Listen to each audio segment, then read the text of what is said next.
friendship, I'm Apple and ito na po yung request nyong day 5 ng ating tinda serye. Kaya naman tara, samahan nyo ko. Hi mga friendship! So another tinda serye na naman nga po tayo for today. At ngayon ang ititinda ko ay... ano nga? Turon at saka balaki. So samahan nyo ako as I slay my another OOTD as I sell my golden goodies. So let's go!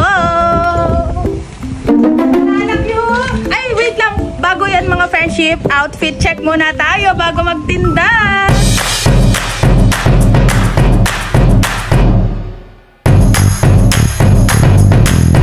Naku po, every video, hindi talaga pwedeng makalimutan ng outfit check mga friendship. Yan.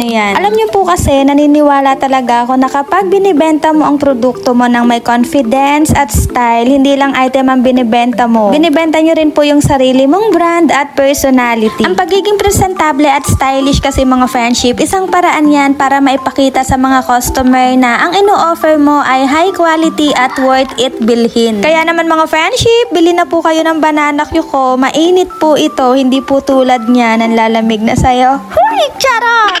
Akala ko nga makakalibre pa ako dito ng saging mga friendship. Oh, may nakita kasi kaming saging. Napakababa lang mga friendship. Kaya lang baka bigla akong sumakses sa may-ari nito.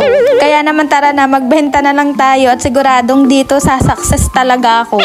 Alam niyo mga friendship noon, akala ko talaga ang hirap magtinda o maglako. Pero ngayon, na-realize ko, mahirap nga talaga.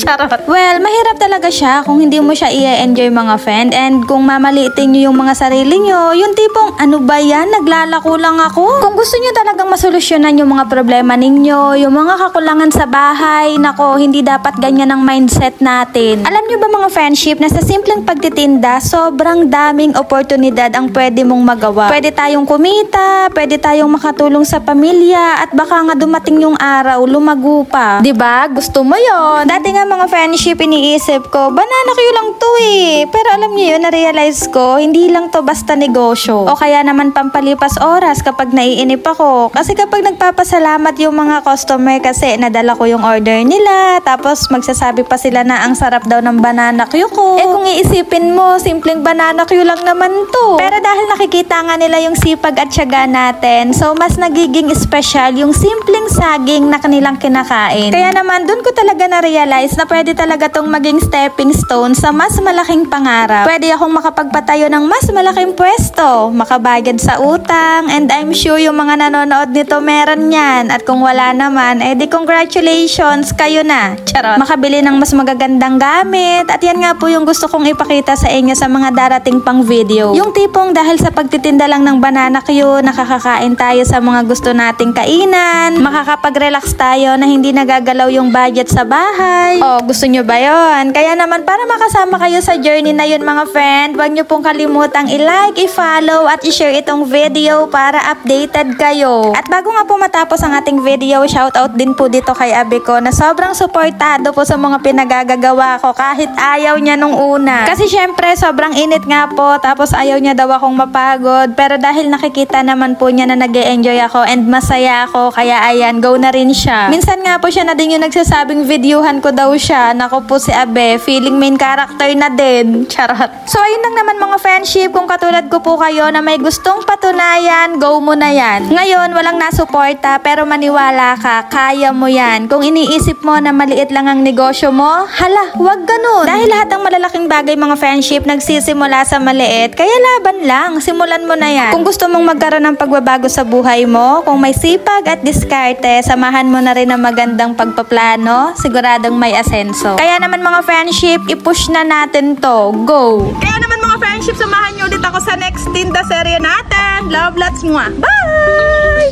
Bye!